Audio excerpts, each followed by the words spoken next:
Welcome. The Ghost of the Highlands. The Girl Who Rode for Liberty. The Gathering Storm.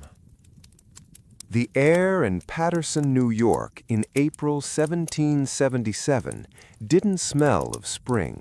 It smelled of wet earth, scorched pine, and the metallic tang of fear. Sybil Ludington stood by the window of her father's farmhouse, watching the clouds bruise into a deep purple. At 16, she was taller than most girls her age, with hands calloused from work and eyes that had seen too many committees of safety meetings held in hushed, urgent tones. Her father, Colonel Henry Ludington, was a marked man. To the British, he was a traitor.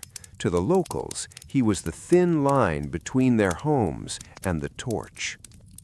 "The Danbury stores are at risk, Sybil," her father muttered, poring over a map illuminated by a single flickering tallow candle.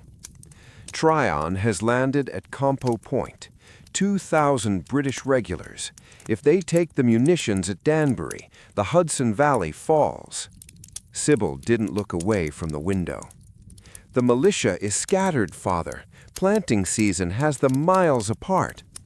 "I know," Henry said, his voice heavy with the weight of 1,000 lives. "And I have no one to call them. My men are out on scout, and I must remain here to coordinate the defense. If I leave and the Loyalists find out, this house burns with your mother and siblings inside." The rain began then, not a drizzle, but a cold, driving deluge that turned the roads into soup. A frantic knock shattered the silence. A messenger, drenched and shivering, collapsed into the kitchen. "Danbury is burning," he gasped. "The sky is red over the hills. They're coming this way next." The messenger's horse was spent, its flanks heaving, unable to go another mile. Henry Ludington looked at the map, then at the storm, then at his daughter. "I'll go," Sybil said. It wasn't a question. "Sybil, it's 40 miles in a gale. The Skinners and the cowboys, the marauders, they own the woods at night. They'll kill a lone rider for the boots on their feet."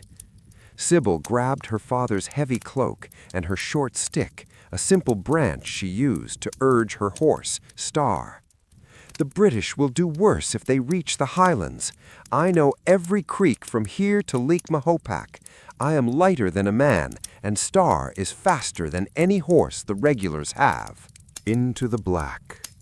The transition from the warmth of the hearth to the fury of the storm was like stepping into another world. Sybil led Star, a deep-chested bay yearling, out of the barn. The horse skittered, eyes rolling at the lightning that fractured the sky over the Hudson Highlands. "Easy, boy," she whispered, her voice snatched away by the wind. "We aren't just riding for the colonel tonight. We're riding for everyone who can't." She swung into the saddle, feeling the familiar weight of the short, sturdy branch in her hand. Most riders carried a crop. Sybil carried a weapon of necessity. She wouldn't be stopping to knock on doors. She couldn't afford the seconds it took to dismount and remount in the mud. As she cleared the Ludington property, the darkness swallowed her whole. In 1777, dark wasn't the dim gray of a modern city. It was an ink-black void where the road was more of a suggestion than a path. She had to trust Star's instincts more than her own eyes. The first encounter. 3 miles south of Paterson, near the edge of a bloated creek, the first real danger appeared. It wasn't the British regulars. They were still miles away, celebrating their bonfire in Danbury. The danger here was the Skinners. These were the outlaws of the neutral ground, men who claimed no loyalty to king or Congress, using the chaos of the war to pillage, kidnap, and kill. A lantern flickered ahead, low to the ground. Sybil pulled back on the reins, her heart hammering against her ribs like a trapped bird. 2 men stood by the bridge, their shadows elongated and monstrous against the rain-slicked trees. "Hold there!" a voice rasped. "Who travels the mud at this hour?" Sybil didn't answer. She knew if she spoke, her voice would betray her age and gender. She gripped her stick, nudged Star's flanks with her heels, and leaned low over the horse's neck. "Go!" she hissed. Star leapt forward. The men scrambled, one reaching for the bridle, the other raising a heavy club. Sybil swung her stick with a desperate sweeping motion, catching the first man across the face. He barked a curse, slipping in the muck as the horse's shoulder sent him spinning. A shot rang out, the sharp, flat crack of a flintlock pistol, but the powder was damp, and the ball whistled harmlessly into the pines. Sybil didn't look back. She was a ghost in the rain, disappearing into the timber as she reached the first cluster of darkened cabins. The midnight cry. She reached the farm of Captain Gilchrist. Instead of slowing, she steered Star close to the porch. Without leaving the saddle, she leaned out and hammered her stick against the heavy oak door. Thwack! Thwack! Thwack! "The British are burning Danbury!" she screamed, her voice cracking but carrying the authority of a soldier. "The colonel calls for a muster at Ludington's! To arms! To arms!" A candle flickered in the window. A face appeared, pale and startled. Before the man could even ask a question, Sybil was already turning Star back toward the road. She had dozens more farms to reach, and the mud was thickening. The weight of the message. By the time Sybil reached the outskirts of Carmel, she was shivering violently. The cold rain had soaked through her wool cloak, weighing her down. Every muscle in her legs ached from gripping Star's wet coat. But as she rode, she began to see the fruits of her labor. Behind her, in the distance, tiny pinpricks of light began to dot the hills. One by one, the hearths of the Hudson Valley were waking up. Men were kissing their wives goodbye, grabbing powder horns, and trudging through the same mud she was currently carving. The complexity of the neutral ground. What the history books often skip is the sheer terror of New York during this time. In the South, the war was often between armies. In the Hudson Valley, it was a civil war. Neighbors spied on neighbors. A light in a window could be a signal to the British or a call for help. Sybil knew that among the men she was calling to arms, some might be Tories in disguise, waiting for the right moment to turn their muskets on her father. This wasn't just a physical test, it was a journey through a landscape of paranoia. As she turned toward Lake Mahopac, the wind shifted. For a brief second, the smell of wood smoke reached her, but it wasn't the smell of a cozy fireplace. It was the acrid, heavy stench of a city dying. Danbury was 20 miles away, yet the glow of its destruction was now visible against the clouds. "Faster, Star," she whispered, her hands nearly numb. "We're losing the night." Historical data points for the reader. The distance. Paul Revere rode approximately 12.5 miles. Sybil Ludington rode 40 miles. The age. Sybil was 16. Revere was 40. The outcome. Because of Sybil's ride, over 400 soldiers were ready by daybreak to march on the British at the Battle of Ridgefield, turning a certain massacre into a strategic American standoff. The bridge at Horsepound Road. The halfway point of the journey was marked by a narrow stone bridge over a tributary that fed into Lake Mahopac. By now, the rain had turned the world into a monochromatic blur of gray and black. Sybil's vision was failing, not from the darkness, but from exhaustion. Her eyes burned with salt and grit, and her breath came in ragged plumes of steam. As she approached the bridge, Star's ears suddenly pinned back. He slowed, his hooves making a rhythmic squelch thud in the deep mire. Sybil felt a coldness that had nothing to do with the rain. Ahead, through the veil of the storm, she saw the silhouette of a horse, tall, disciplined, and unmoving. Beside it, a man stood draped in a heavy regimental greatcoat. A British scout. If she turned back, she would lose miles. If she charged, she risked a bayonet to Starr's chest. The scout hadn't seen her yet. He was struggling to light a pipe under the shelter of his hat. Historical context. British General William Tryon had deployed small vedettes, mounted sentries along the main arteries leading away from Danbury to prevent the very thing Sybil was doing, the razing of the countryside. Sybil didn't panic. She remembered the cowboy trails her brothers used for hunting, narrow, overgrown paths that cut through the brambles and skirted the main road. She guided Starr off the path into the thick brush. The thorns tore at her skirt and scratched her face, but she pressed her cheek against Starr's neck, urging him to be silent. They moved like a ghost through the undergrowth, barely 20 yards from the sentry. She could hear the soldier grumbling about the damned American weather. She waited until she was well past the bridge before she broke back onto the road. "Now," she hissed. Starr bolted. The sound of hooves hitting the hard-packed stones of the road alerted the scout. "Halt! Who goes there?" a voice shouted behind her. Sybil didn't look back. She didn't have a musket, but she had the darkness. She leaned into the gallop, the 40-mile mark looming in her mind like a mountain she had to climb. The red morning. By 4 a.m., the sky began to bleed a sickly, bruised orange. It wasn't the sunrise, it was the reflection of Danbury's funeral pyre hitting the low-hanging clouds. Sybil finally rounded the bend back toward her father's house. Her clothes were shredded, her face was a mask of mud and dried blood from the thorns, and she was slumped so low in the saddle she looked like a part of the horse. As she entered the clearing of the Ludington farm, she stopped. The yard was no longer empty. Through the mist, hundreds of men had gathered. They were leaning on long-barreled Pennsylvania rifles, checking their flintlocks and sharing flasks of cider. The flickering torches illuminated a sea of grim, determined faces. Farmers, blacksmiths, and boys no older than Sybil had answered the call. Her father, Colonel Henry Ludington, stood on the porch. When he saw the lone, bedraggled rider emerge from the woods, his stern face broke.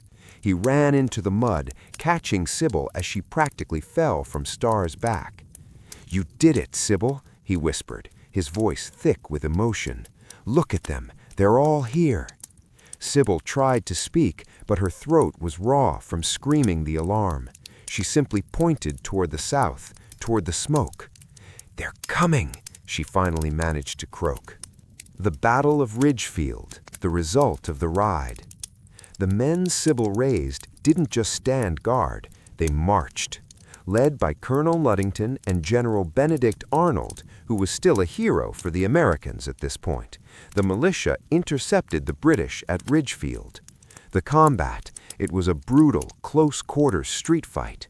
The Americans used the stone walls, a staple of the New York-Connecticut landscape, to harass the British regulars. The surprise? The British, thinking they had cowed the population by burning their supplies, were stunned to find a disorganized militia had transformed into a 400-strong wall of resistance overnight. The outcome?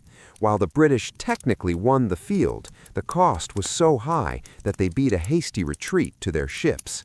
Sybil's ride had prevented the British from pushing deeper into the Hudson Valley and cutting the colonies in half. The aftermath, the letter from Washington. Weeks later, a rider bearing the seal of the Continental Army arrived at the Ludington house. He handed a letter to the colonel, but it wasn't addressed to him. It was for Sybil. "I offer my sincere thanks for your courageous ride. The sacrifice of your safety has preserved the safety of our cause. General George Washington," paraphrased from historical accounts. Sybil Ludington didn't become a career soldier. She didn't seek fame. She went back to the farm. She grew up, married a man named Edmund Ogden, and lived a quiet life. For nearly a century, her ride was a local legend, a bedtime story told in Putnam County, while Paul Revere's name was immortalized in poetry. But in the soil of the Hudson Valley, the echoes of Starr's hooves remain. The girl who rode 40 miles in the rain didn't just save a town. She proved that the American Revolution wasn't just won by men in uniform, but by teenagers with enough courage to face the dark. Epilogue: Why we remember now. In a modern world of instant communication, Sybil's ride seems like a feat of physical endurance, but in 1777 it was an act of extreme political defiance. If she had been caught, she could have been hanged as a spy. Today, a bronze statue of Sybil stands on the shores of Lake Glenida in Carmel, New York. She is depicted on her horse, her arm outstretched, clutching her stick, frozen in a perpetual state of warning. It serves as a reminder to every American that history isn't just made by the people in the light, it's made by those brave enough to ride through the storm. The shadows of the neutral ground. While the Battle of Ridgefield secured Sybil's place in local legend, the war in New York was far from over.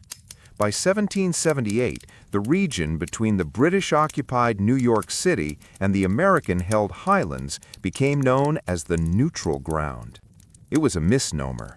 There was nothing neutral about it. It was a lawless no-man's land where loyalties shifted like the Hudson tides.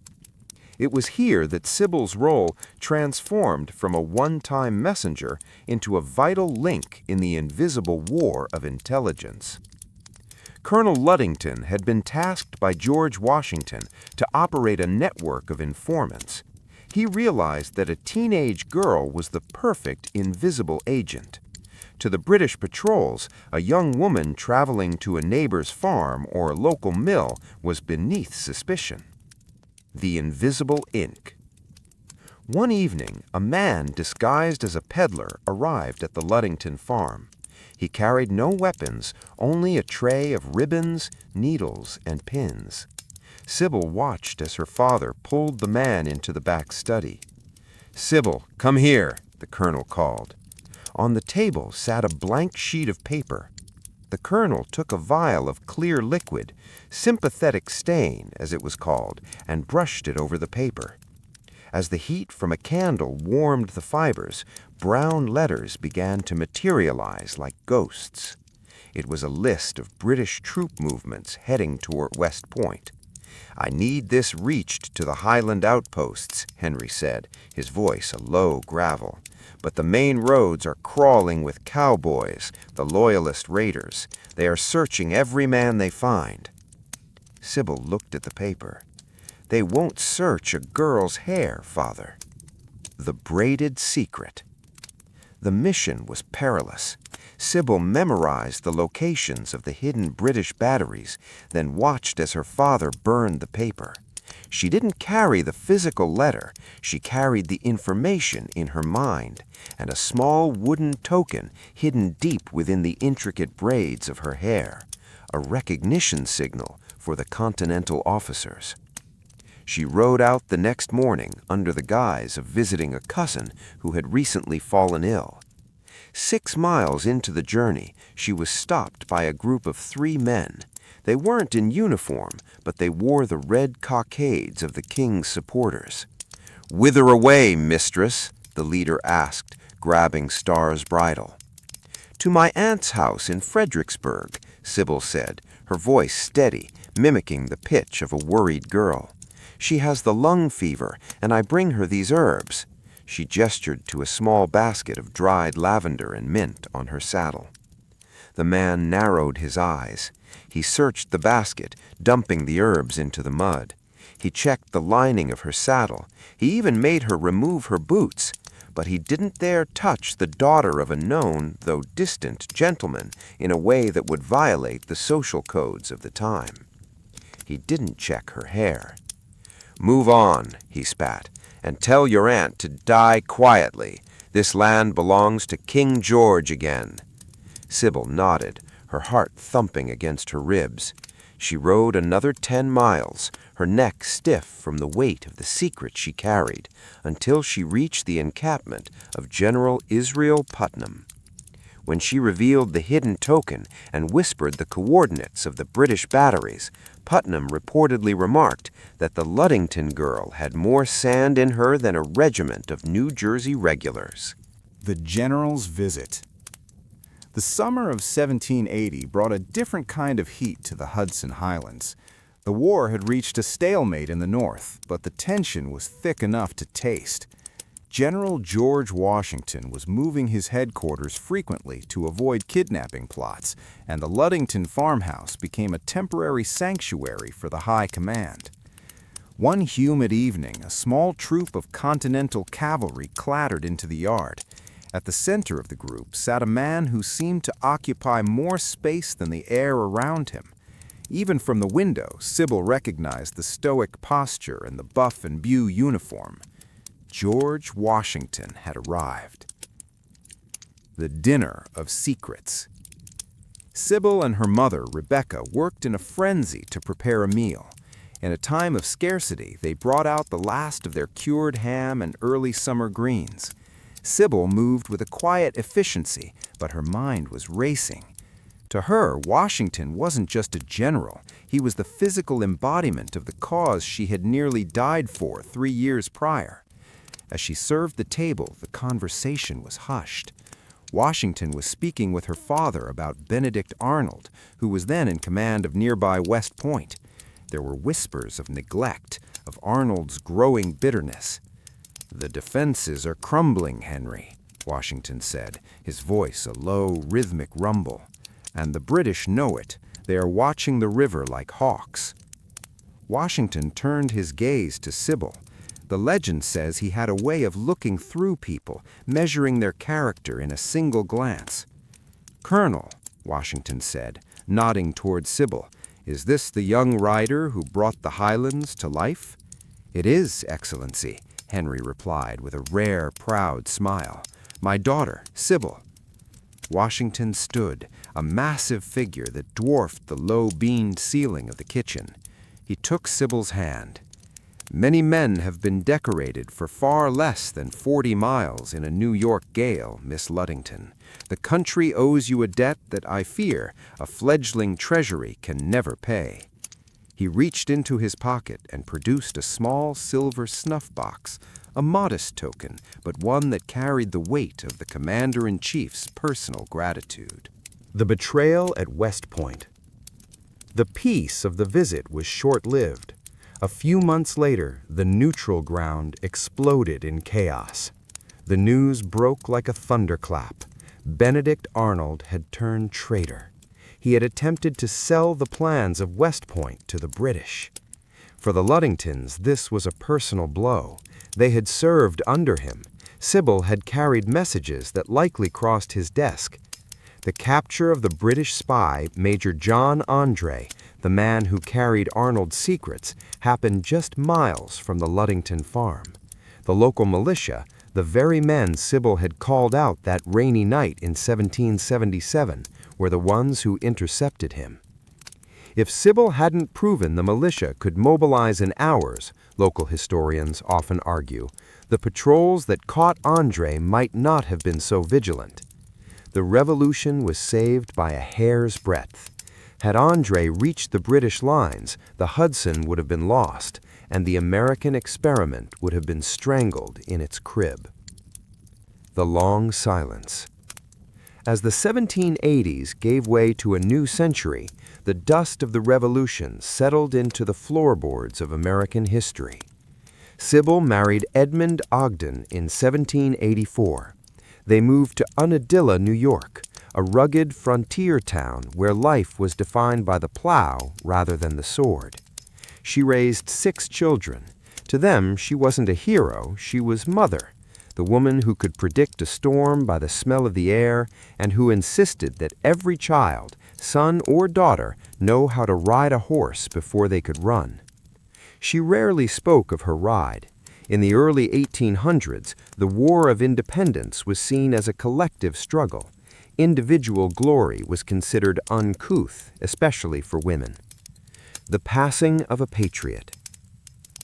Sybil Ludington died in 1839 at the age of 77. She lived long enough to see the 13 colonies grow into a sprawling nation of 26 states. She saw the invention of the steamship on the very river she once helped defend. She was buried in a simple grave in the Presbyterian Cemetery in Paterson. For decades, the grass grew long over her headstone, and the letters of her name faded under the lick of the wind and rain. The Echo in the Highlands. If you drive through Putnam County, New York today, you will see blue and yellow historical markers. They trace the Sybil Ludington Trail. The story of Sybil Ludington is more than a footnote. It is a reminder that the American dream was bought with the currency of courage, often by those who had the most to lose and the least to gain. She didn't ride for a medal. She rode because the sky was red and someone had to tell the neighbors. The next time a storm rolls over the Hudson Valley and the wind howls through the pines, the locals say you can still hear it. The steady, rhythmic thud squelch of a bay yearling's hooves and the sharp thwack of a wooden stick against a door, calling a nation to wake up. The Ghost of the Neutral Ground. While the Revolutionary War technically ended at Yorktown in 1781, the Hudson Valley remained a jagged wound of divided loyalties for years. Sybil's story didn't end with her ride. It continued in the way she navigated the brutal reconstruction of a broken society. In the late 1780s, the neutral ground was still plagued by cowboys, British-aligned marauders, and skinners, Patriot-aligned bandits. The line between a soldier and a thief had blurred into non-existence. One evening in 1784, a year after the British had finally evacuated New York City, a group of 3 men arrived at the Ludington Gate. They weren't soldiers. They were broken men, wearing rags of both red and blue uniforms. They demanded reparations for the years of fighting. Sybil, now a young woman who had seen a general's gratitude and a traitor's fallout, didn't run for her father. She stepped onto the porch with a heavy iron kettle in one hand and her father's old service pistol in the other. "The war is over," she said, her voice like flint striking steel. "There is no more King's land or Congress land here. There is only my land. If you want a meal, you'll earn it by stacking the stone wall that Tryon's men tore down. If you want trouble, you'll find it before you reach the porch." The men, hardened by years of guerrilla warfare, looked at the woman who had once outrun an entire British vanguard. They saw the same steel that George Washington had seen. They didn't fight. They stacked the stones. The Unadilla Frontier. To understand the sheer grit of this historical figure, one must look at her life after the glory faded. In the 1990s, Sybil and her husband, Edmund Ogden, moved to the Susquehanna Valley, the literal edge of the American frontier at the time. This wasn't the manicured New York of the 19th century elite. This was a land of wolves, dense hemlock forests, and the lingering scars of the frontier massacres. The struggle. They lived in a log cabin. Sybil, who had carried messages for the Continental Army, now carried water from half a mile away, managed a small inn, and survived the year without a summer when frosts killed the crops in July. The loss. She outlived her husband and several of her children. In the harsh reality of the early 1800s, survival was its own kind of revolution. Appendix: The Astonishing Fact Check. For an audience raised on the legend of Paul Revere, the specific details of Sybil Ludington's life often seem like fiction. Here's the breakdown of why this story stands as one of the most incredible lost chapters of American history. The magnitude of the ride. To put Sybil's 40 miles into perspective, it is the equivalent of a modern person running nearly 2 full marathons back-to-back on a horse in a pitch-black thunderstorm through territory occupied by hostile militias. The Intelligence Network. New research into the Culper spy ring suggests that the Ludington family were associate agents. They weren't just farmers, they were the logistical backbone of Washington's eyes and ears in the North. Sybil's ride wasn't a lucky coincidence, it was the result of a highly organized clandestine network. The statue's secret. The bronze statue of Sybil in Carmel, New York, created by Anna Hyatt Huntington, captures a detail most people miss: the stick. In her hand, she doesn't carry a sword or a flag. She carries the humble branch she used to bang on doors. It is a symbol of the everyday tools used to build a nation. The final word, a hero for 2025. Sybil Ludington's story resonates today because it is a story of agency. She didn't have a vote. She didn't have a title. She didn't even have a set of dry clothes. But she had a horse, a stick, and a refusal to stay silent while her world burned. In the archives of the Daughters of the American Revolution, her name is now etched in gold. But her true monument isn't in a book or a statue.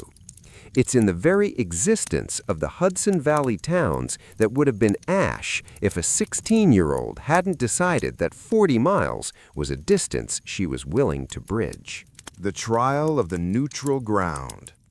To fully grasp the astonishing nature of Sybil's world, one must understand that the danger didn't always wear a red coat. The year following her ride, 1778, was the year of the shadow. The Ludington farm became a target. The British had put a price on Colonel Henry Ludington's head, dead or alive. Loyalists in the area, people who had once shared Sunday tea with the family, were now looking for a way to collect that bounty. The night of the decoy. One evening, while the colonel was home briefly to check on the spring planting, a local informant slipped word to a nearby band of cowboys. They moved in under the cover of a thick river mist. Sybil was the first to hear them, the rhythmic clicking of a loose horseshoe on the stone path. She didn't wake her father. He was exhausted, sleeping with his boots on and a pistol on his chest. Instead, she woke her siblings. "Candles," she whispered. "Every candle we have. Light them." She orchestrated a brilliant piece of psychological warfare. She had her siblings move past the windows in a continuous loop, carrying sticks to mimic the silhouettes of muskets. She placed candles in every room of the house, even the attic. From the woods, the marauders saw a house glowing with light, shadows of soldiers pacing every floor. They assumed the colonel was guarded by a full platoon of Continentals. They retreated without firing a single shot. The unsung geography of freedom. The trail Sybil blazed that night wasn't just a path through the woods. It was a tactical artery for the American cause. For the modern U.S. audience, these locations are now bustling suburbs or quiet parks. But in 1777, they were the gates of the country. The turning points on the trail. Horse Pound Road, where she evaded the first patrol. Today, it's a winding road where you can still feel the steepness of the climb that nearly broke Starr's spirit. Lake Mahapak, the halfway point. The mist off the water provided her only cover from the Loyalist spies living along the shoreline. Stormville, fittingly named, this was where the gale hit its peak. Sybil later recounted that the wind was so strong it nearly blew the air out of her lungs. The final meeting with history. In her final years, Sybil was often visited by young historians who were beginning to realize that the founding generation was dying out. They came looking for tales of grand battles and stirring speeches. What they found was a woman who spoke of the mundane bravery of the war. The ride wasn't the hardest part. she reportedly told a visitor in 1830. The hardest part was the next morning, knowing that the men I had called out might not come back, knowing that by saving the town, I had sent my neighbors to their deaths.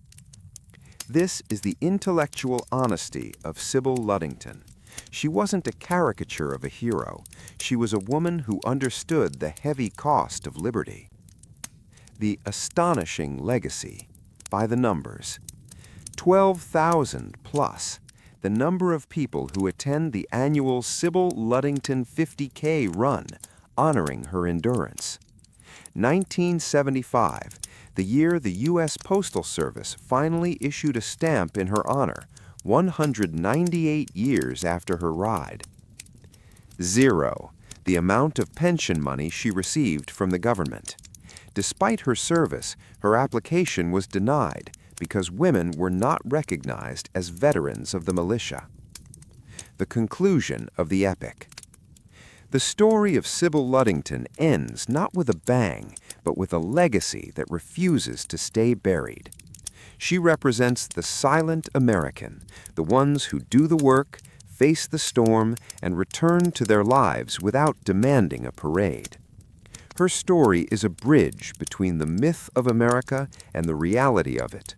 It's a story of a 16-year-old girl who didn't wait for a hero because she realized that in a revolution, you are the hero you've been waiting for. The invisible ink of history. While the physical ride ended at dawn, the intelligence war Sybil sparked continued to ripple through the colonies. To truly understand why her story is so valuable to American history, we must look at the secret methods of the 1770s, the tools Sybil and her father used to stay one step ahead of the British hangman. During the height of the war, the Ludington house wasn't just a home, it was a safe house. Sybil often acted as the courier for masked letters. The masked letter technique. A spy would write a long, rambling, and perfectly legal-sounding letter about farm prices or family gossip. However, when the recipient placed a specific shaped piece of paper, the mask, over the letter, only the words visible through the cutouts formed the real secret message. Sybil practiced the art of memory mapping. If she were caught with a mask or a cipher, she would be executed. Instead, she trained herself to memorize the shape of the cutout and the specific words it highlighted. On more than one occasion, she rode through British lines carrying a message that existed only in her mind. The modern echo. For a contemporary USA audience, Sybil's story has shifted from a local legend to a symbol of frontier resilience. In the 21st century, her influence appears in places you might not expect. Military intelligence. The U.S. Army's intelligence community often cites Sybil and the Ludington Network as the precursor to modern domestic human intelligence, HUMINT. Pop culture. From mentions in Hamilton-adjacent historical circles to being a central figure in hidden history documentaries, she has become the icon for the Gen Z of the 1770s, young people taking massive risks for a future they weren't sure they'd see. The what-if of American history. Historians often play with the great pivot. If Sybil hadn't written, Danbury's munitions would have been used by the British to arm Loyalists.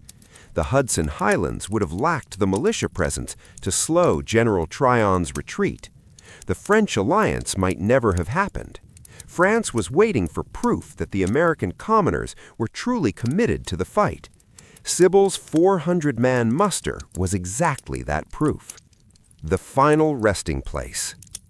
If you travel to the Presbyterian Cemetery in Paterson, New York, you will find a modest headstone. It is weather-beaten and gray, standing among the graves of other veterans of a forgotten age. On it, the inscription is simple. Sybil Ludington, wife of Edmund Ogden, died March 26, 1839. There's no mention of the 40 miles, no mention of the rain, the cowboys, or the letter from George Washington. but across the street and in the hearts of those who study the true American story. She is a giant.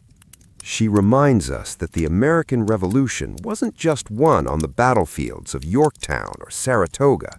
It was won in the mud, in the dark, by a 16-year-old who refused to let the fire of liberty be extinguished by a storm. Author's closing note: the astonishing reality. The story of Sybil Ludington is often called astonishing because it challenges the traditional American mythos. It tells us that a teenager can do more than a seasoned soldier, that a girl in 1777 had more agency than the law allowed, and that history is often made by those who don't care for the credit. In the end, Sybil didn't ride for fame, she rode for home, and in doing so, she built a home for all of us. The Secret War of the Neutral Ground. While the ride made her a legend, the years between 1778 and 1781 transformed Sybil into a seasoned operator in the most dangerous region of the colonies. The neutral ground of Westchester and Putnam counties was a hotbed of double agents and interrogators. One of the most astonishing aspects of Sybil's life, largely omitted from children's books, is her role in the Safe House Protocol. Her father's house became a drop-off point for the Culper spy ring, the intelligence network organized by Benjamin Talmadge under Washington's direct orders. Sybil learned to identify friendly travelers by the way they tied their horses or the specific color of the handkerchiefs they used to wipe their brows. This wasn't just a girl on a horse anymore. She was a gatekeeper for the Revolution's secrets. The British interrogation myth and reality. Historical records and family oral histories suggest a terrifying encounter in the winter of 1779. A group of Hessians, German mercenaries hired by the British, occupied a nearby tavern. They were known for their brutality, often using the question, a primitive and violent form of interrogation. Sybil, tasked with delivering a message to a contact at Fishkill Landing, found herself cornered at a frozen river crossing. Instead of fleeing, which would have signaled guilt, Sybil used her wit. She claimed to be the daughter of a prominent local Tory loyalist. She used a fake name and spoke with such confidence and haughty disdain for the rebel scum that the soldiers, confused by her social standing, actually escorted her through the dangerous woods for her protection. She delivered the American intelligence while under the protection of the very men she was spying on. It is a moment of high-stakes irony that defines the astonishing nature of her bravery. The legacy of the stick. Why does the U.S. audience focus so much on the stick? In American folklore, the stick has become a symbol of Yankee ingenuity. While Revere had the luxury of a bell tower and lanterns, the famous one if by land, two if by sea, Sybil had nothing but her horse and a branch she pulled from a tree. This resonates with the American spirit of making do with what is available. The monumental truth. In 1961, the Daughters of the American Revolution commissioned a statue that now stands in Carmel, New York. If you look closely at the bronze face of the statue, the artist, the legacy of the stick. Why does the U.S. audience focus so much on the stick? In American folklore, the stick has become a symbol of Yankee ingenuity.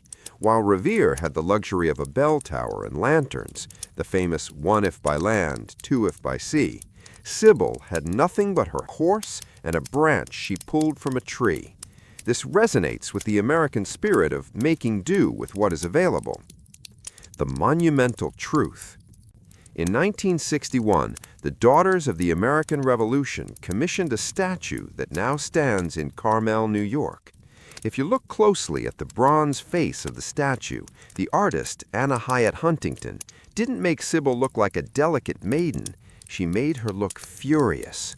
Her mouth is open in a scream, a permanent echo of the "to arms" cry that saved the Highlands. For an American audience, this statue is the counter-monument to the polished, calm portraits of the Founding Fathers in Philadelphia. The final reckoning of a patriot. As the 19th century dawned, Sybil watched as her world changed. The old revolutionaries were being replaced by politicians. In her final decades, she became a voice for the veterans' widow pension, not just for herself, but for the women of the frontier who had lost everything. She died in 1839, just as the first tensions of the American Civil War were beginning to simmer. She was a bridge between the birth of the nation and its greatest trial. The historical ghost today. In 2025, the story of Sybil Ludington is more relevant than ever. In an age of digital misinformation, her story is a pure historical truth. She wasn't paid, she wasn't looking for followers, she did the job because it was her job to do. She remains the patron saint of the midnight ride, a girl who turned a 40-mile storm into the foundation of a country. The Forgotten Ledger. As the 1830s drew to a close, Sybil Ludington's life became a battle for recognition, not for glory, but for survival. This is perhaps the most astonishing and tragic part of her story for a modern American audience. The hero of the Hudson Valley was nearly erased by the very bureaucracy she helped create. In 1838, a year before her death, Sybil filed for a Revolutionary War pension. To do so, she had to provide a detailed account of her father's service and her own contributions. The documents she submitted were a treasure trove of historical data, detailing the names of the men she mustered and the exact routes she took. The rejection. The U.S. government denied her claim. Their reasoning? The colonel's service was irregular, militia, not Continental Line, and Sybil's ride, while acknowledged as extraordinary, didn't fall under official military duties. She died in poverty, a common fate for many who sacrificed everything for the 1776 cause. The anatomy of a legend. Why did it take until the 20th century for Sybil to return to the American consciousness? The answer lies in the way a nation builds its identity. In the early 1900s, as the United States emerged as a global power, there was a desperate search for American originals. Historians began digging into the archives of the Daughters of the Revolution, DAR. They found the 1838 pension deposition. They found the 1777 muster rolls of the 7th Dutchess County Militia. The astonishing truth was that the story wasn't a myth made up by a poet. It was a documented military event. The Sybil Ludington 50K, a modern pilgrimage. Today, every April, runners and history buffs gather for the Sybil Ludington 50K foot race. They run the same 40-mile loop she rode. Many don't finish. It serves as a physical reminder that what a 16-year-old girl did on a starving, exhausted horse in the middle of a storm is a feat of human endurance that baffles modern athletes. The final echo. If you stand today at Ludingtonville, near the site of the old mill, the landscape has changed. There are highways and power lines, but the hills of Putnam County remain steep and unforgiving. Sybil's legacy is a ghost history. It's in the names of the roads, the bronze of the statues, and the silent pride of the Hudson Valley.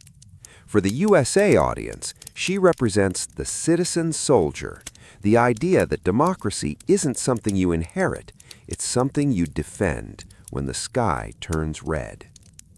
Final fact check. The Paul Revere problem. Revere, warned about 100 people, captured, legend created by a poet, Longfellow, 80 years later. Sybil, warned 400-plus people, not captured, legend preserved by her own grit and the neighbors she saved. The secret intelligence of the Culper Ring. Since you want to go deeper into this astonishing era of American history, we must pivot to the shadows. While Sybil Ludington was the hammer that woke the militia, the Culper spy ring was the scalpel that operated in total silence.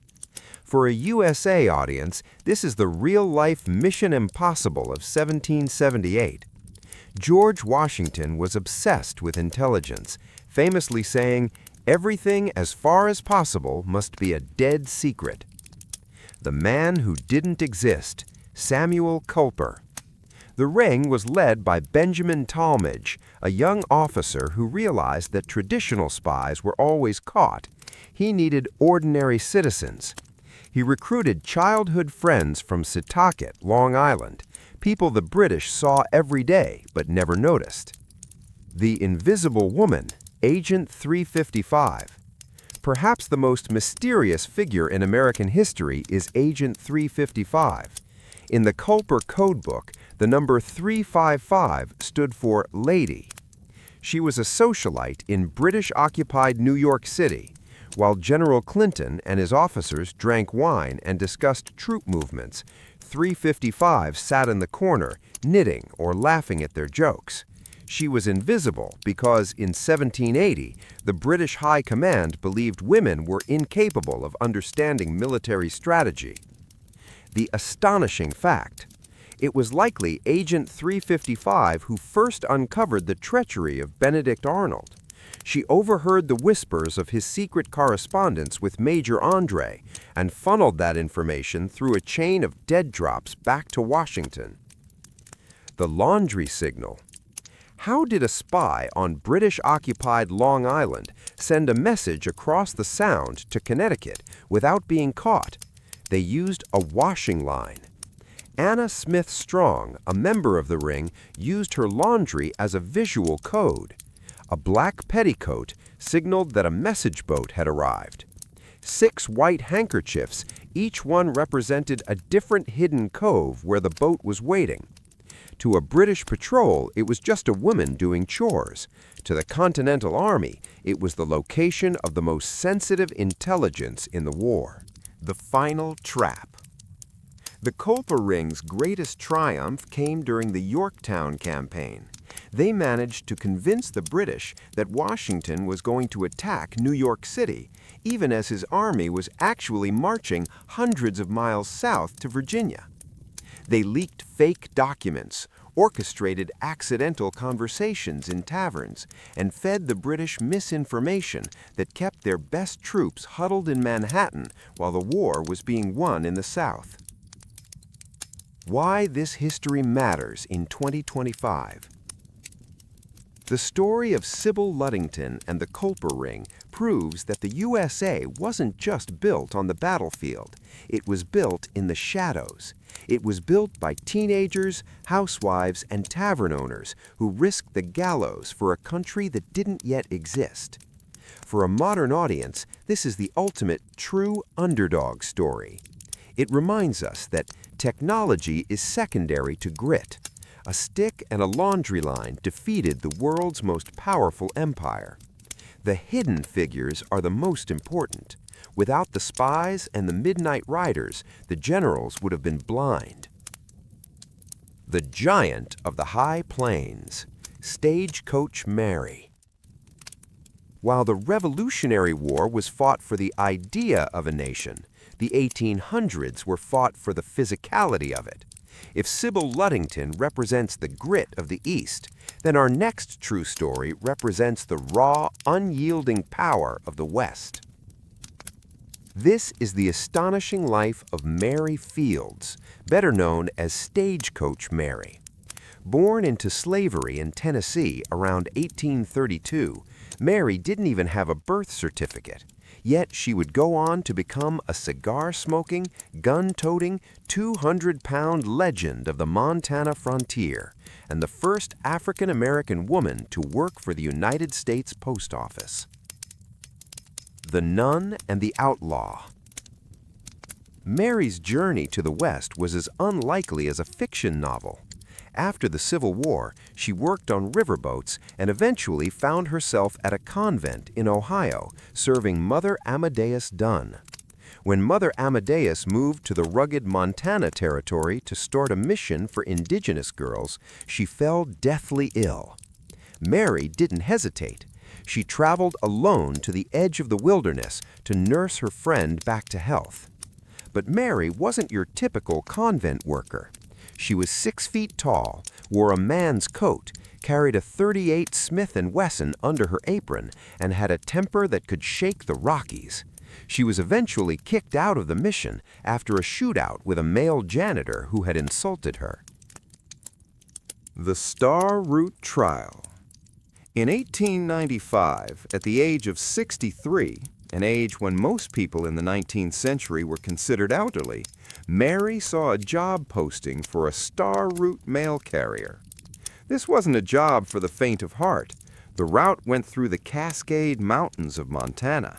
It was plagued by wolves, blizzards, and outlaws. The post office held a competition. Whoever could hitch a team of 6 horses the fastest would get the contract. Mary hitched those horses faster than men half her age. She got the job. The legend of the snowshoes. One winter, the snow was so deep, over 10 feet in the passes, that her horses couldn't move. Any other carrier would have turned back. Not Mary. She put the heavy mail sacks on her back, strapped on snowshoes, and hiked the route on foot. She never missed a single day in 8 years. The Iron Fist and the Soft Heart. Mary Fields lived by a code that the USA audience today finds fascinating: total independence. The saloon. She was the only woman allowed in the local saloons in Cascade, Montana. She'd sit with the men, drink her whiskey, and smoke her handmade cigars. The payment. Once, a man in a bar refused to pay her for a laundry debt. Mary followed him down the street, tapped him on the shoulder, and knocked him unconscious with a single punch. He paid the debt the next day. The soft side. Despite her toughness, she spent her own money buying treats for the local children and tended to every sick person in town, regardless of their race. The final ride. When Mary retired, the entire town of Cascade closed its shops to celebrate her birthday, though no one knew her real birth date, so they celebrated it whenever she felt like it.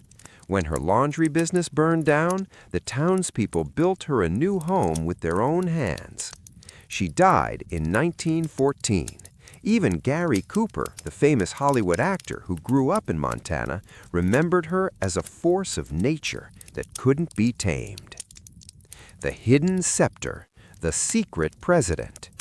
While Stagecoach Mary was conquering the physical frontier of the West, a silent revolution was happening in the very heart of American power, the White House. This is a story that was kept from the American public for decades, a story of the secret president. The year was 1919. The world was reeling from the aftermath of World War I. President Woodrow Wilson was obsessed with creating the League of Nations to prevent future wars, but the strain was too much. During a grueling cross-country speaking tour, he collapsed. Shortly after returning to Washington, he suffered a massive stroke that left his left side paralyzed and his mind fragile. Enter Edith Wilson. The Stewardship Protocol. In 1919, women in the United States didn't even have the right to vote.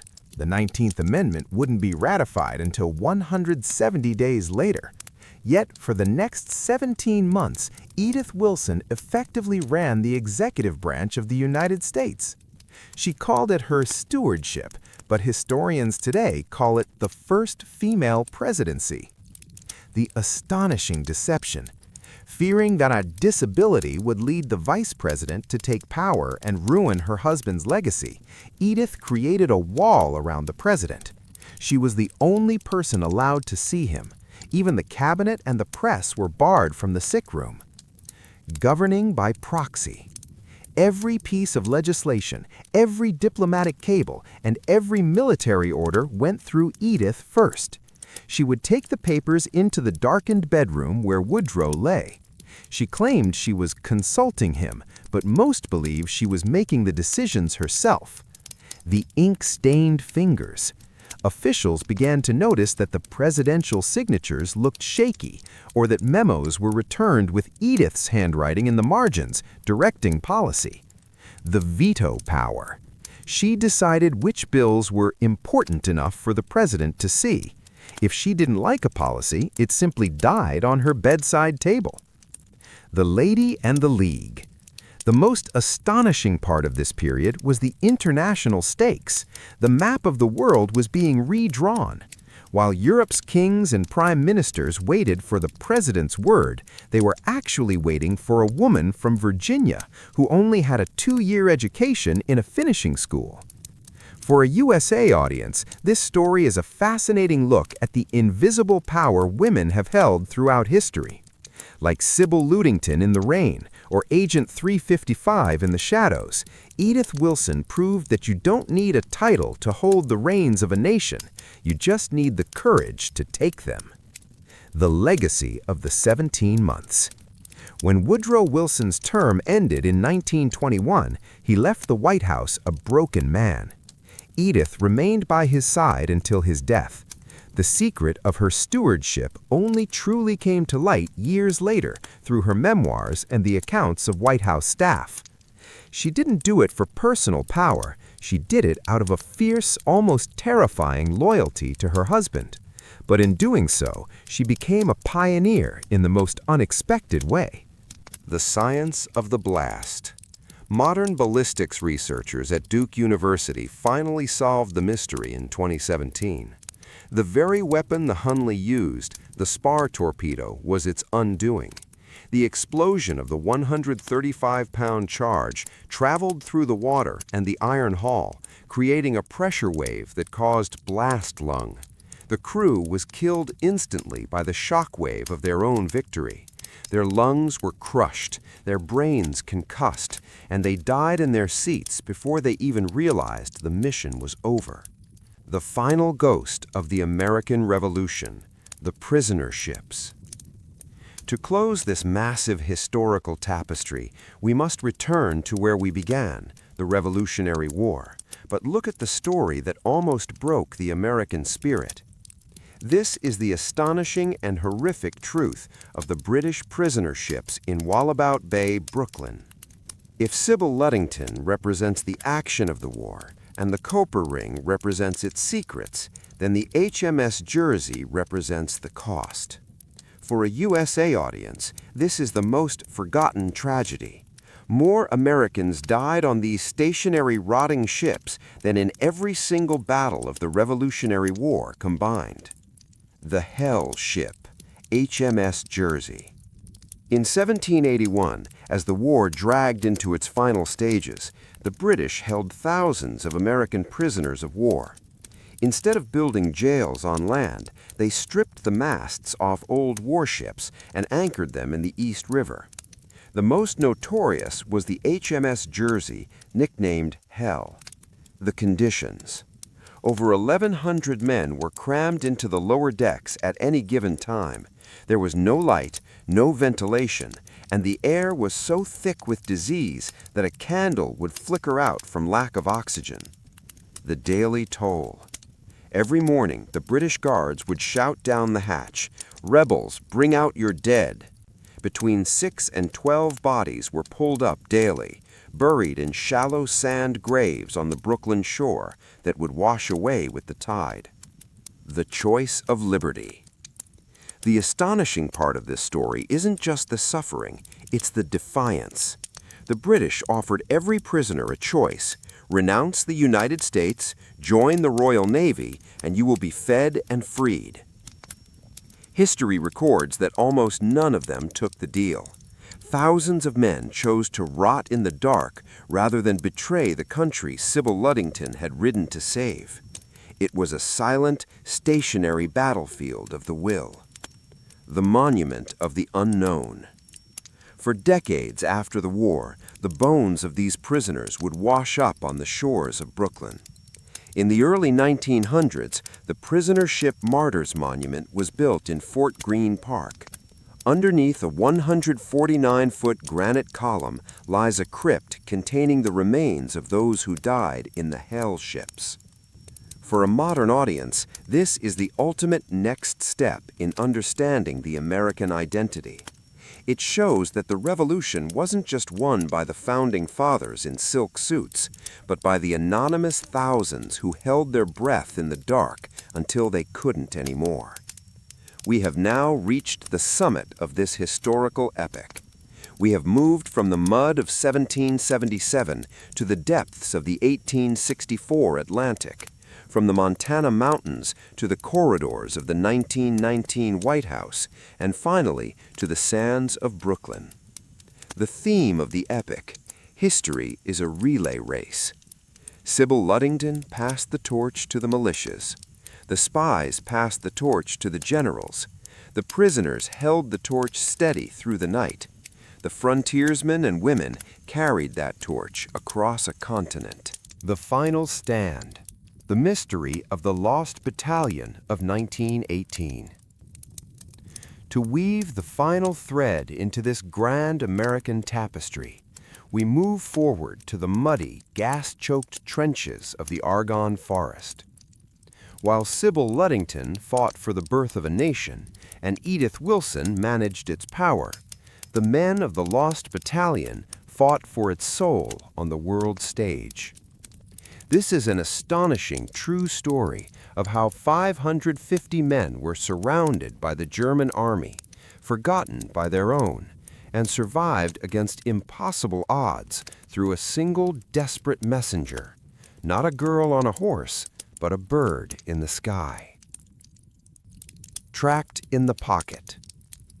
In October 1918, Major Charles Whittlesey led his men into a narrow ravine in the Argonne Forest. They had reached their objective, but the units on their left and right had been pushed back. Suddenly, Whittlesey's men were cut off. For 6 days they were pinned down. They had no food. They had no medical supplies. They were drinking water from a muddy stream under constant sniper fire. The friendly fire tragedy. On the 4th day, American artillery, thinking they were targeting Germans, began shelling their own men. The Lost Battalion was being blown apart by their own country's cannons. Cher Ami, the last hope. Whittlesey had only one way to stop the carnage: carrier pigeons. He sent 2 birds, but both were shot down by German snipers. He had 1 bird left, Cher Ami. He tied a small canister to the bird's leg with a message: "Our own artillery is dropping a barrage directly on us. For heaven's sake, stop it." As Cher Ami took flight, the Germans opened fire. A bullet hit the bird in the breast. Another took off her leg. She fell from the sky. But then, in a moment that veterans would speak of for decades, the little bird struggled back into the air. The miracle. Cher Ami flew 25 miles in 25 minutes. She arrived at headquarters covered in blood, blinded in one eye, and with her leg hanging by a single tendon. But the message was delivered. The shelling stopped. 194 men were saved because of that flight. The secret gold of the Black Eagle. To conclude this epic journey, we must look at how the United States secured its future, not just through blood and messages, but through a secret financial war that remains one of the most astonishing operations of the 20th century. While the Lost Battalion fought in the trenches, a different kind of soldier was moving the wealth of nations in the dark. This is the story of Operation Fish and the Black Eagle Gold, the secret shipment of Europe's wealth to the shores of North America to keep the light of liberty burning during the darkest days of World War II. The greatest treasure hunt in history. In 1940, as the Nazi blitzkrieg crushed France and threatened to cross the English Channel, the British government realized that if London fell, the British Empire's gold reserves would fund the Nazi war machine for decades. Winston Churchill made a desperate secret decision: move it all. Everything, gold bars, securities, and the crown jewels of European banks, had to be moved across an Atlantic Ocean infested with German U-boats. For a U.S. audience, this is the Ocean's 11 of history, but with the fate of the world at stake. The invisible treasury. The gold didn't go to Fort Knox. It went to a nondescript office building in Montreal, Canada, and then into the vaults of the Federal Reserve Bank of New York. The scale, thousands of wooden crates labeled fish, hence the code name, were loaded onto ships. Inside were billions of dollars in gold. The deception. Not a single crate was lost. The British and Americans used a phantom fleet of decoy ships to draw the U-boats away while the real treasure slipped through the fog. The ghost in the vaults. Today, if you visit the Federal Reserve in Manhattan, you are standing above the gold that was moved during Operation Fish. It is still there, 80 feet below the street level, resting on the bedrock of Manhattan. It is a silent reminder that history is built on secrets. The ghost of the White Death, the sniper of the North. While the United States was busy securing its gold and stabilizing its home front, an astonishing legend was being written in the frozen forests of the North during the winter of 1939 to 1940. This story bridges the gap between the individual grit of Sybil Ludington and the modern specialized warfare of the USA's elite forces. This is the story of Simo Haiha, a humble farmer who became the deadliest sniper in history. For a U.S. audience, he is the ultimate citizen soldier, a man who used his hunting skills to defend his homeland against a massive invading force. The 500-man ghost.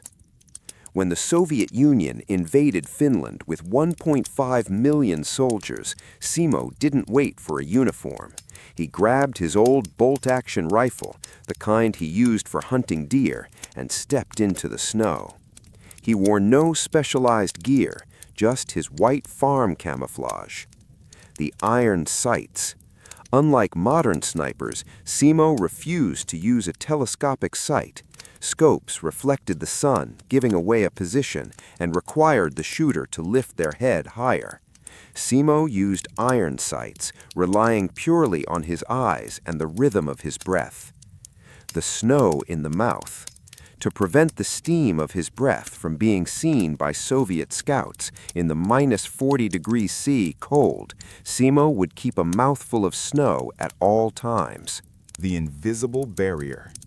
For 100 days, the Soviets sent entire battalions to find the White Death. They sent counter-snipers. Simo killed them. They sent artillery strikes on his suspected locations. Simo was already gone. In those 100 days, he was credited with over 500 kills. That is an average of 5 men a day, every day, in a landscape where the sun barely rose. Like Stagecoach Mary, his endurance was not just physical, but psychological. He was the ghost of the forest. The final bullet. In March 1940, a Soviet soldier finally spotted a flash of movement. An explosive bullet struck Simo in the face, tearing away half of his jaw. He didn't die. He fell into a coma and woke up on the very day the peace treaty was signed. When asked later how he became such a master of the rifle, his answer was as simple and profound as Sybil Ludington's: practice. The ghost of the Pacific, the Code Talkers. As we reach the final movement of this historical epic, we return to the soil of North America to find a secret weapon that was neither a bomb nor a bullet. It was a language. To a USA audience, this is one of the most astonishing examples of poetic justice in history. For decades, the U.S. government had forced indigenous children into boarding schools, punishing them for speaking their native tongues. But in the 1940s, during the terrifying island-hopping campaign of World War II, those very languages became the only thing the Japanese Empire couldn't break. The unbreakable cipher. The Japanese were master code breakers. They could intercept and crack almost every American encryption within hours. The Marines needed something faster and more complex. They turned to the Navajo Dene Nation. The Navajo language is tonally complex and has no written form. To a non-native ear, it sounds like an impenetrable wall of sound. But the code talkers didn't just speak Navajo, they created a double-layered code. The wordplay. They didn't have a word for tank, so they used the Navajo word for tortoise. A bomber became an eagle. A grenade became a potato. The speed. At the Battle of Iwo Jima, 6 Navajo code talkers worked around the clock, sending over 800 messages without a single error. A code that would have taken a machine 30 minutes to encrypt was sent and decoded in 20 seconds. The Ghost Protectors. This story carries a dark, astonishing secret. The code talkers were so valuable that each one was assigned a personal bodyguard, but the bodyguard had a dual mission: to protect the code talker at all costs and to kill him if there was any risk of him being captured by the enemy. The secret was so vital that the code talkers were forbidden from telling their own families what they did for the war. They returned home to the same prejudice they had left, carrying the weight of a victory they weren't allowed to claim. The Gentleman's Betrayal. In 1929, the Secretary of State, Henry Stimson, famously shut down the Black Chamber, stating, "Gentlemen do not read each other's mail." It was a decision that almost cost the USA the next World War. But the gentlemen didn't stop. They just went deeper into the shadows. This led to the creation of the Signal Intelligence Service, the precursor to the NSA. The PGP Rebellion. In 1991, a programmer named Phil Zimmerman did something as radical as Sybil's Ride. He released Pretty Good Privacy, the first high-level encryption software available to the public. At the time, the U.S. government considered strong encryption a munition, meaning it was legally equivalent to a tank or a missile. Zimmerman was placed under criminal investigation for exporting weapons because he put the code on the Internet. The astonishing defiance? To beat the law, Zimmerman printed the source code in a physical book and distributed it. Under the First Amendment, books are protected speech. He proved that in America, a code is not just a weapon, it is an idea. The Ghost in the Machine. Today, the spirit of the Culper Ring and the code talkers lives in the end-to-end encryption used by billions. The secret is no longer carried in a girl's braid or a bird's leg. It is carried in the prime numbers of an RSA algorithm. But the core remains the same. Privacy is the foundation of liberty. Without the ability to communicate secretly, the revolution would have died in a British jail. Without encryption today, the modern individual has no neutral ground. The physics of the deep sound channel. The system relied on a phenomenon called the SOFAR, sound fixing and ranging, channel. Scientists discovered that at a specific depth, usually around 1,000 meters, water temperature and pressure create a lens that traps sound waves. A sound made in this channel, like a submarine's engine, can travel thousands of miles without losing its clarity. The U.S. laid thousands of miles of secret underwater microphones, hydrophones, across the seabed. For decades, the ghosts of Soviet submarines were tracked in real time. The crews on land could hear a Russian captain drop a wrench in the middle of the North Atlantic. The B-29 Psychological War. The B-29 bomber was a mechanical marvel, but a pilot's nightmare. It was prone to engine fires, and male pilots were beginning to fear flying it. To prove the plane was safe, the military brass turned to two WASP pilots, Dora Doherty and Dorothea Johnson. They weren't just told to fly it, they were told to fly it better than the men. They took the massive bomber on a tour of air bases, landing and taking off with such precision that the male pilot's fear evaporated. If a woman could handle the beast, the men had no excuse. The anatomy of the aftermath. What remains to be said is how these legacies haunt our modern world in ways we take for granted. We call this the echo effect. The physical echo. When you drive through the Hudson Valley, you aren't just on a highway, you are on the literal path of a girl who defined the border of a nation. The intellectual echo. When you use a secure messaging app, you are utilizing a philosophy of privacy that was paid for by the Culper Ring and refined by Phil Zimmerman. The social echo. When a young person looks at a challenge and says, "Why not me?" they are unknowingly channeling the spirit of Sybil Ludington. In 1977, exactly 200 years after Sybil's ride, NASA launched the Voyager probes. Carried on their sides are gold-plated phonograph records containing the code of humanity. The ultimate cipher. The Golden Record is the final evolution of the Mask letter and the Navajo code. It uses binary and mathematical constants, the universal language, to explain who we are to anyone who might find it in the neutral ground of interstellar space. The map. It uses the positions of 14 pulsars to pinpoint the location of Earth. The sound. It contains the sound of a mother's first words to her child, the hum of a tractor, and the music of Bach and Chuck Berry. The hope. It is a message in a bottle thrown into a cosmic ocean, proving that the human impulse to communicate across the darkness is our most defining trait.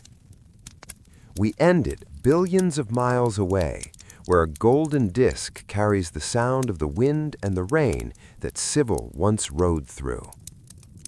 The final thing that remains to be said is that the story of the United States is an iterative process. It is a software that is constantly being patched, updated, and rewritten by the people brave enough to touch the code.